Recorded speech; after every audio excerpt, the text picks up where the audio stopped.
जय हिंद दोस्तों पिछली बार हमने बोला था कि हम अगले वीडियो में चर्चा करेंगे कि क्यों यदि चीन से लड़ना है तो हमको चीन को अंदर से समझना होगा।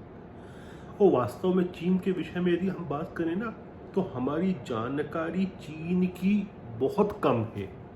उसमें दो तीन बड़े बैरियर्स हैं। एक तो चीन के अंदर से कोई मीडिया स्वतंत्र नहीं है तो वहाँ की बातें बाहर नहीं आती। दूसरा एक बहुत बड़ा बैरियर है भाषा का बैरियर, कि उनकी जो मैंड्रिन भाषा है वो हम नहीं जानते हैं, उनकी चाइनीज़ लैंग्वेज को, और उसको समझ नहीं सकते। और तीसरा जो है चीन के कल्चर को भी हम नहीं जानते। और सोशल मीडिया भी जो है, चाहे ट्विटर हो, फेसबुक हो, ये सारे माध्यम वहाँ पर उसको फायर वॉल के पीछे रखा गया है। आप कहते हैं कि बैन कर रखा है चाइना ने।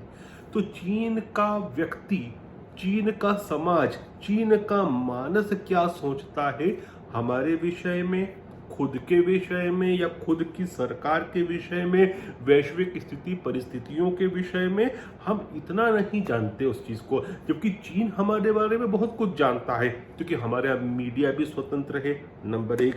नंबर दो चीज़ें हैं।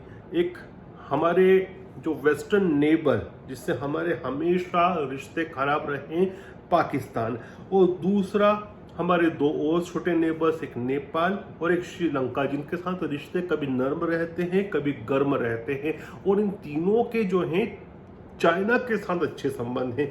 अब यदि आप देखिए कि पाकिस्तान का मानस, पाकिस्तान के व्यक्ति का मानस क्या सोचता होगा हम जानते हैं, हमारा मानस क्या सोचता होगा वो जानते हैं। क्यों? क्योंकि स्टफ एक ही है, एक ही कल्चर है और एक ही देश था 70 साल पहले जो अलग हो गया।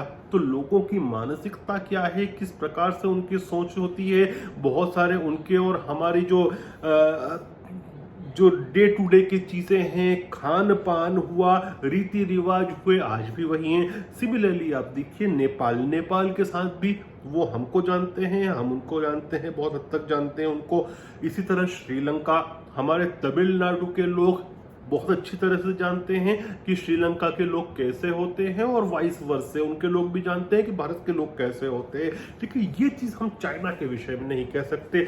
और चाइना को चूंकि इन तीनों से अच्छे संबंध बना रखे हैं, पैसा देकर जो भी करके, तो चाइना को बहुत सारा इंटेलिजेंस मुझे लगता है पाकिस्तान के माध्यम से, नेपाल के माध्यम से, श्रीलंका के माध्यम से हमारे विषय में मिलता होगा, जानकारी मिलती होगी।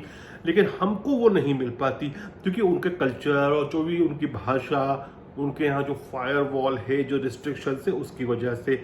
तो मेरा यह सोच है और मैं हमेशा चाहता हूँ कि हम जो संवाद कर रहे हैं वो देश की भलाई के लिए कर रहे हैं। और मैं चाहता हूं कि भारत जो है वो दुनिया भर में factories of idea factory of the world बने, इसलिए मैं संवाद करता हूं और मेरा जो एनालिसिस होता है वह रखता हूं।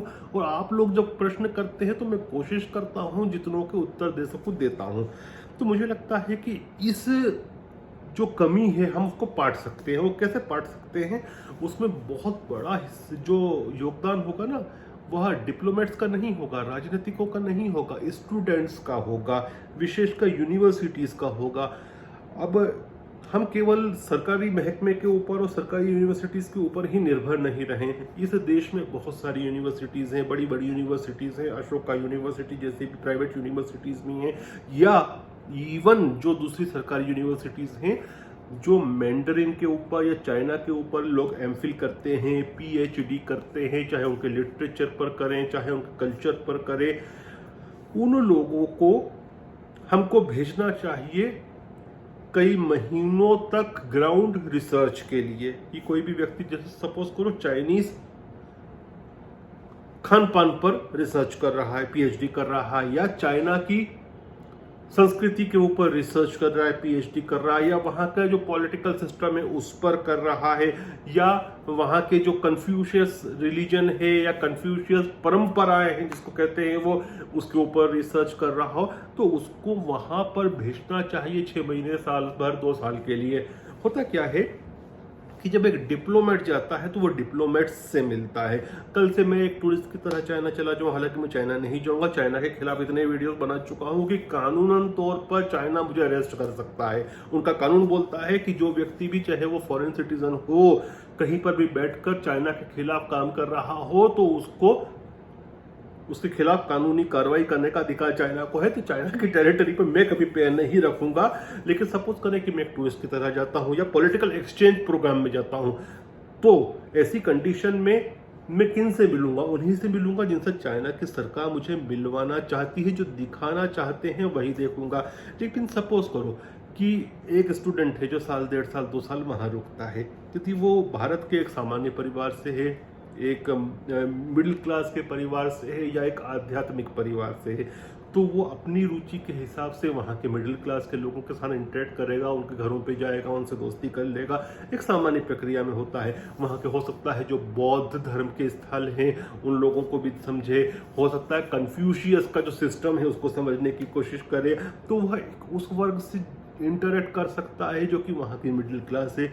उसी प्रकार से यदि जिसको हम कहते हैं अल्ट्रा मॉड व्यक्ति, स्टूडेंट है जो हाई फाई है बिल्कुल पारिवारिक रूप से भी, तो हो सकता है वहाँ के क्लब्स में जाए, वहाँ के पब्स में जाए। तो जब ऐसा करेगा तो उसका इंटरेक्शन उस स्टेटा, उस सेगमेंट का होगा। और जब इस प्रकार के बहुत सारे छात्र आते हैं वापस, तो वो अपने साथ जो चाइना के विषय में नॉलेज लेके आते हैं, हमको मालूम पड़ेगा कि चाइना का दिमाग और चाइनीज का दिमाग, चीनियों का दिमाग भारत के विषय में, उनके देश की वर्तमान स्थिति परिस्थिति, राजनीति के विषय में या वैश्विक स्थितियों के विषय में किस प्रकार से सोचता है, किस प्रकार से विचार करता है। तब हमको बहुत हद तक जो रणनीति बनानी है उसमें हमको सहयोग मिलेगा। चीन को ये करने की जरूरत नहीं है, मैं बताया ना आपको, क्योंकि पाकिस्तान, नेपाल, श्रीलंका वे उसको बहुत कुछ बता सकते हैं हमारे कल्चर के विषय में, हमारा दिमाग किस तरह से काम करता है, हमारी सोच किस प्रकार की जाती है, हमारे रीति रिवाज क्या है, हमारा कल्चर क्या है, हमारे ट्रेडिशंस क्या है, सब चीजें उनको ये देश बता सकते हैं। लेकिन हमको रिसर्च करनी होगी और अंततोगत्वा हमारा मेन दुश्मन तो चीन ही रहेगा, क्योंकि शक्तिशाली देश बन के उभर रहा है।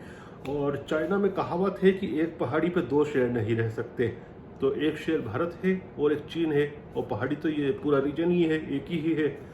तो अंततोगत्वा चीन से लड़ना तो है, आज नहीं 50 साल बाद, 25 साल बाद, 10 साल बाद, 15 साल बाद, जब भी हो। तो उसके लिए हमको तैयार रहना पड़ेगा। चीन के अंदर तक हमारे स्टूडेंट जाना चाहिए, कुछ समय बिताना चाहिए, ताकि हम चीन को समझ सकें। और प्राइवेट यूनिवर्सिटीज़ का बहुत बड़ा योगदान होगा। जय हिंद, जय भारत।